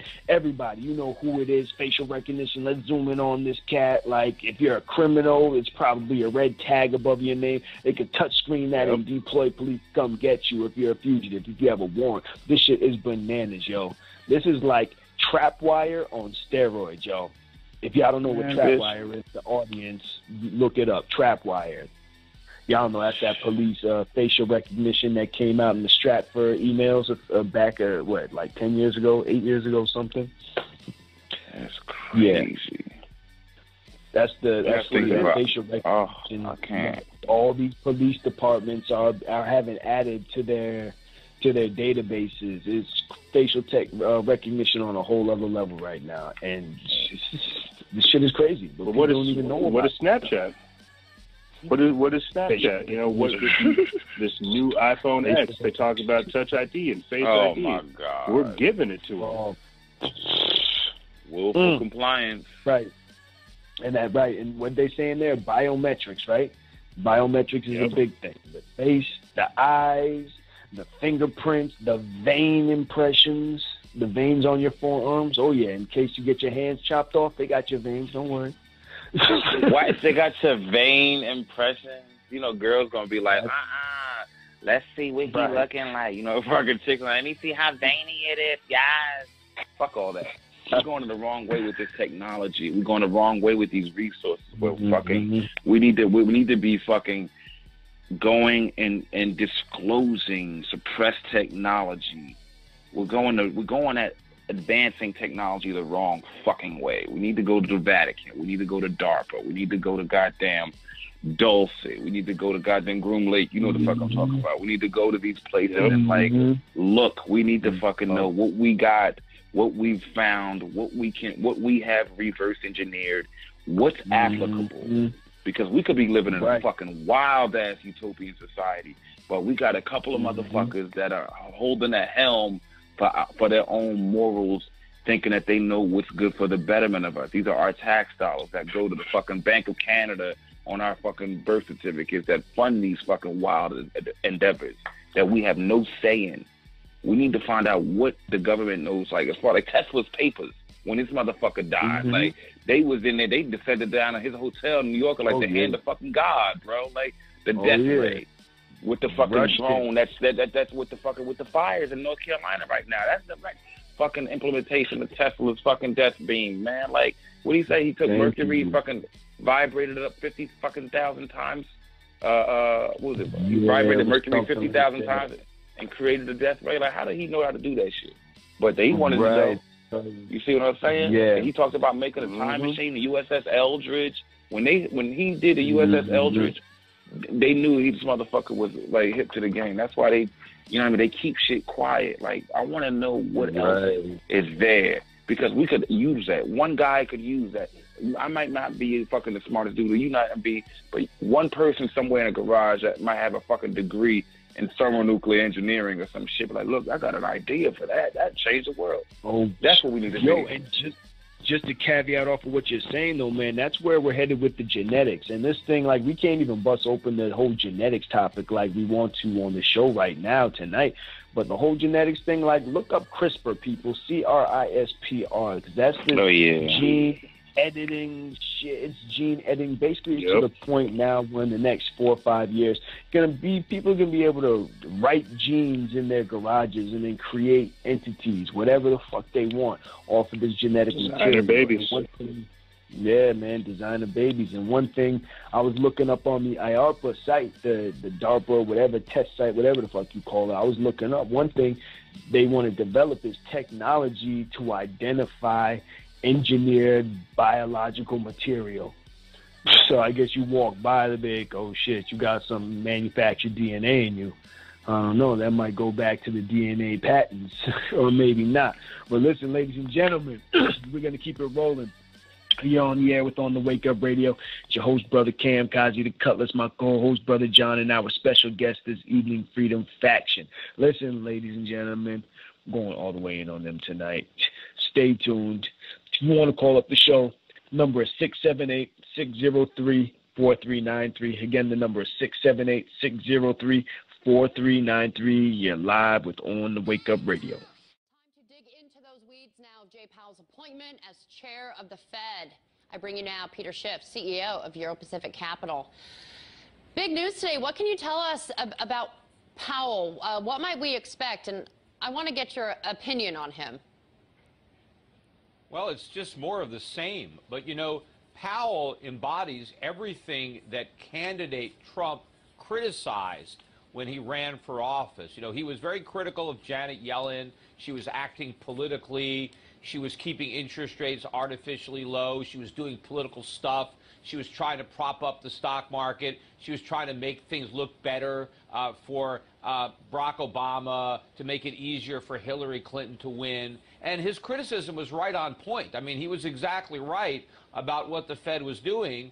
But now, instead of taking the opportunity to change the Fed, he has simply reappointed or nominated somebody who is going to continue the very policies that he criticized when he was running for president. And Powell is going to be just as political as Yellen, except now the beneficiary is going to be Trump instead of Obama. Yeah, we're throwing the Wake Up Radio. Your host, Brother Cam, my co-host, Brother John, and our special guests, Freedom Faction. Listen, we're talking about the crooked-ass, dirty-ass Federal Reserve and the foul shit that they do to us every day. Slow fucking us with no lube, anally for those who don't like that type of thing. What the fuck's going on? Bro, I want to know where the fuck the gold is, bro. Right, we're talking about the masterminds now. We're talking about masterminds right now. The ones who are really running it, you know, at least the levels we can find. I'm sure, you know, you talk about the deep state, this place we can't even get to, but tell them, but you got to tell them who they are. For the two people that are just listening in, they're the Khazarian Jews. You guys are gonna know at the end of the, they're the Khazarian Jews that are all like orchestrating this shit show, but we're living in it. Yeah, but in all seriousness, like, you know, fucking, let's get into it. Like, where's the money? Where's the fucking gold? Why is it so? Yeah, like, let's talk about the fucking coin. Let's talk about the coin. Listen, man, I'm still looking for. Yeah, I'm still looking for this this PDF right now, this lawsuit, because y'all are gonna love this shit. I know I have it on 43. Yo, that Spire Law Group lawsuit. It was a lawsuit, $43 trillion, the largest lawsuit in world history, possibly in universal and galactic history, where they implicated on the lawsuit was like Bank of America and Merrill Lynch and Wells Fargo and the Federal Reserve, and all these people got in trouble for they didn't even get in trouble. They didn't get in trouble, but they laundered all this money allegedly off U.S. shores through the Federal Reserve, to the point where this shit is crooked, y'all. They would open up a bank, let's say on a Monday, open up a bank, launder, you know, $29 billion out of there, then on Wednesday close down the bank. And do that again. Over and over again. Over and over again. Yeah, man. Oh, shit. Socio. To the tune of 43. It might even be up to $47 trillion now. So we're talking about where the money go. Look into that, ladies and gentlemen. Just type in $43 trillion. See what Niggas comes need up. bullets to the back of their head. They need bullets to the back of their heads, bro. Because he's like, what am I going to work for busting my fucking ass? Like, nigga, I don't want to, like, my vices and superfluities of life, like, I shouldn't have, the shit that occupies the horizons of most people's minds, bro, is like, very fucking, like, ugh. You know, because they can't think about it. They have no time to think about anything else because they're thinking about work. Like, you rob people of their existence, bro. Like, money, like, people don't look at money. Money on this planet, to me, is nothing more than your time in the form of fiat fucking currency. Like, man, like, fuck. But like, to play with it, to play with people's money here, motherfucker, like, Oh, yeah. Well, let's get in it. Let's go. That's how it is. That's how it is. You got to follow the trail. You got to follow the money trail. And think of, like, this is kind of how I see stuff going these days. Where do they? We used to base the dollar off of gold. We don't do that anymore. We base it off of credit. Yeah. That was like 1933. They took 33. They took the gold, right? 33 was. Yep. No. They took some. I know Fort Knox. I don't. They know, made it but illegal. They made it. Right, they made it illegal. You had to turn. They said they needed to confiscate it for the I think for the treasury. I don't know. I know there was a time frame where they basically asked Americans to basically give up money and then or give up gold, and in return they gave them dollar bills. They gave them some greenbacks. And then after a while, you know, this is what we got. We got this whole society that's based off of credit. You know the promissory note. What you're saying right now, the promissory note was designed by Jews.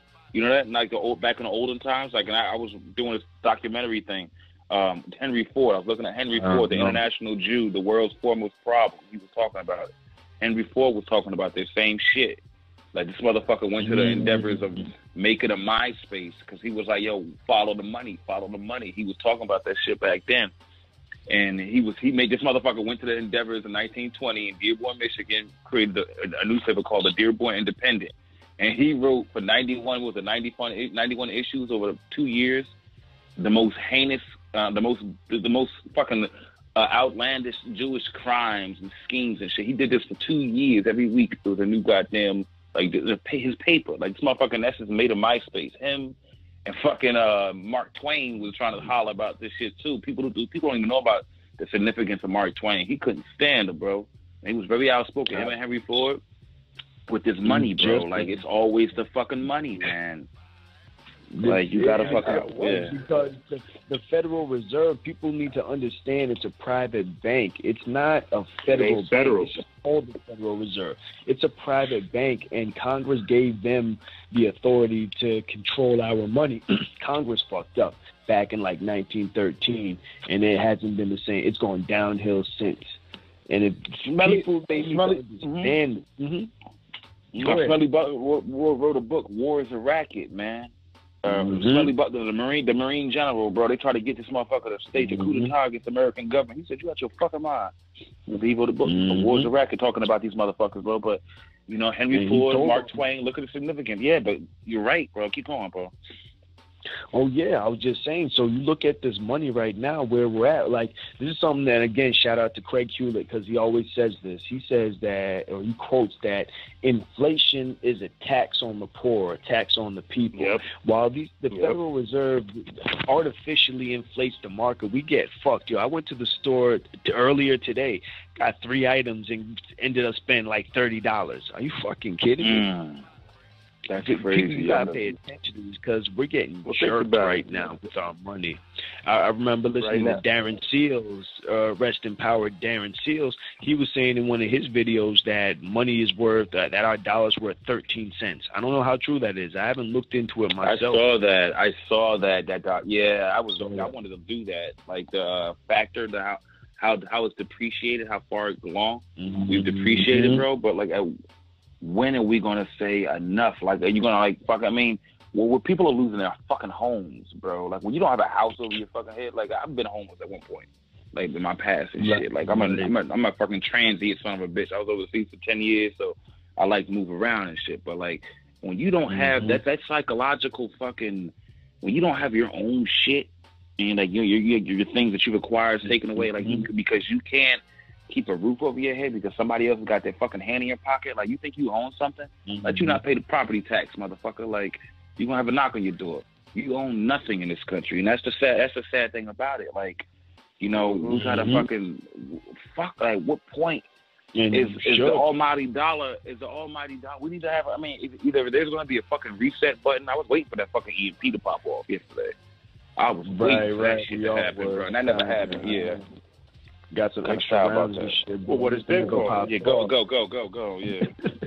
What is Bitcoin? You know what I'm saying? You know, like, look at it that way. Like, people know the dollar is depreciated. People look at Venezuela, look at China, look at Russia. You know, they're all trying to bypass the petrodollar. Like, look at everything that the dollar has done. It's what's going on right now is we're seeing, like, the American economy collapse, like the strength and the value and how far, like, the dollar stretches here in America. We're seeing that collapse. Like, our country, we're going to put it in nice terms. So I don't say we're going through like a financial collapse or economic collapse. I tell folks we're going through a socioeconomic reformation. This is why you see Bitcoin going from like $700 to $7,000 in 1 year, because people are saying, you know what, I am done with the rat race of just trying to pay bills with piece of crap jobs that don't give me the right rate, that don't pay me right. I don't want to pay interest on banks having to hold my own money. I don't want to have to pay money to get my own money out. People are literally trying. That's why cryptocurrency is going the way that it's going. But that's why it always has controversy as well, because this is the cashless society. This is just digital money. There's nothing really backing this, and so that's why all of this stuff is like surrounding, like what's going on with our money, what's going on with our finances, because it, like you guys said before, money's just a representation of your energy, a representation of of your time. But if we're over here having to have like digital time and digital money, there's a lot of different things that come with that as well. So we're entering real murky waters, you ask me. Like either we do have a financial collapse to where it's like, you know what, we're like the Weimar Republic right before World War II Germany, massive inflation. We're having to carry everything around with wheelbarrows just to get like a burger. But I mean, bro, look at Venezuela. What you just said, what the fuck you just said. No, wait, pause on Venezuela. What you just said. Who was around during the Weimar Republic when that popped off? Who was at the helm? No, bro. Who was fucking moving the money in the banks? Who was at the head of the financial institutions? Like, we see what I'm saying. What happened? The Rothschilds or the Rockefellers? Jews. There was a lot of. He's talking about the Jews. There was a lot of wealthy Jews. That's what I'm saying. But the ideology. But you got to think about. Like, I'm talking about the fucking the consistency. Why y'all so close to the fucking money constantly? Like, you see what I'm saying? Like, this is like with the Bolshevism and shit, man. Like, you got to go back, bro, and look at this shit, bro. Like, this is a systematic way to fucking erode a country from the inside out, and this is what the fuck we're living in now. People don't want to talk about it because, you're anti-Semitic. No, but this is real shit, nigga. This is my life and your life. It's our lives. Right. Listen, we're really coming up on the end of this program, but let's end it off on the right note. Where do we take the people from this point? Where if there's one more thing you want to tell them, what do you want to leave them off with, Freedom Faction? Everything that we're talking about, everything we're talking about right now, these are all, yes, these are very real problems, which require very real responses and completely alternative action, but that's what we got to do. Change is not meant to be easy. We can either see what they're doing and fall into these traps, or we can literally take all these problems that we see and paint a better picture. Like, that's like, people ask me, what are my thoughts on revolution? I tell them to ponder Renaissance. Revolution, we're literally just kicking the can down the line. Dethroning in one douchebag to put another douchebag up there. I don't need that. I don't want to vote for any douchebag. I would rather just have my own life and have, have that be the way. So if we ponder actually trying to create something, alternatively create something organic and create something whole, real, and honest, we won't have to worry about other people trying to get up in our business, get up in our pockets, and try to control our future. We are the architects of our future. And that's why we got to look at this stuff. We really got to look at this stuff, because if we don't, we'll keep getting fed lies. They'll keep calling us fake news. They'll keep calling it misinformation. They'll keep deleting accounts. They'll keep burning books.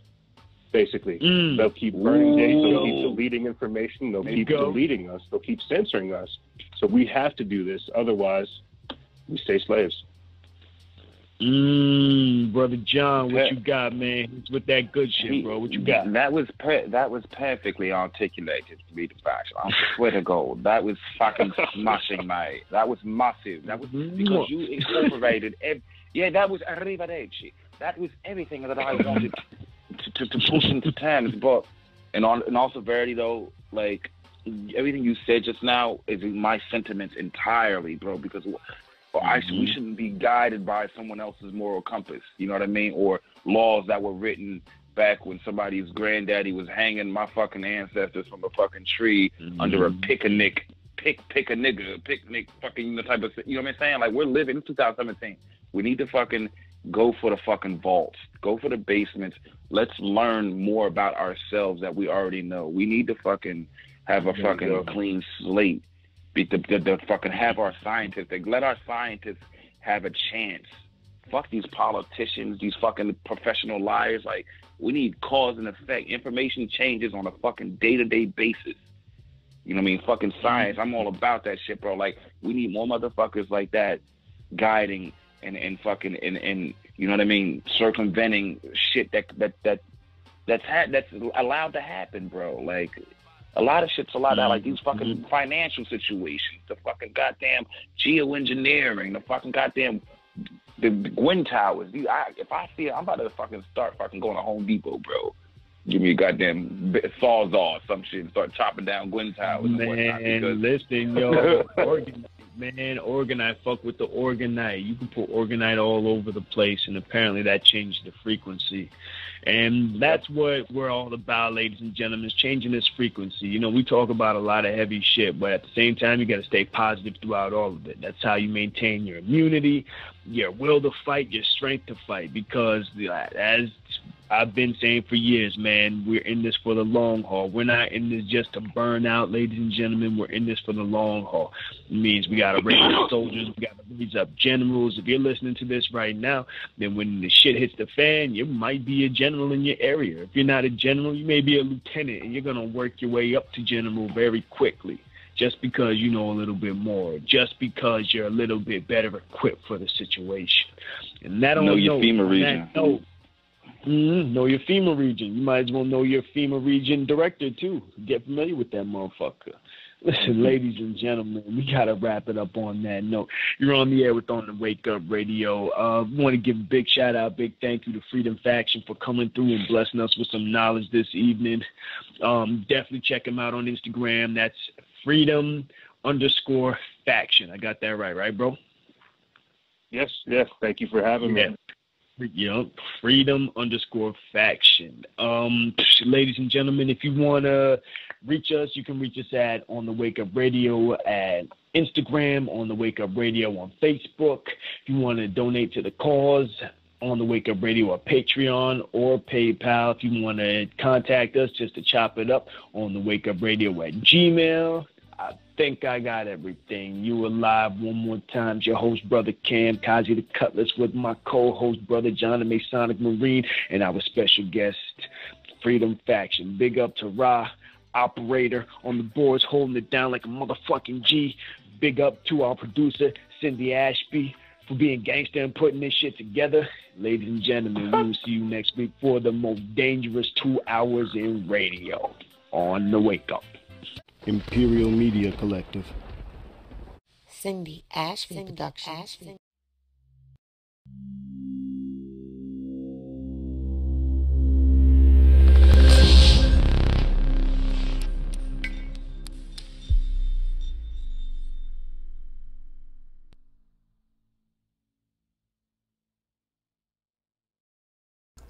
And that was it. It was a super powerful interview. I was definitely proud to be on the Wake Up Radio show. Definitely go check out their YouTube. Try to find them. They're doing it every single Sunday. And it was an honor to be on there.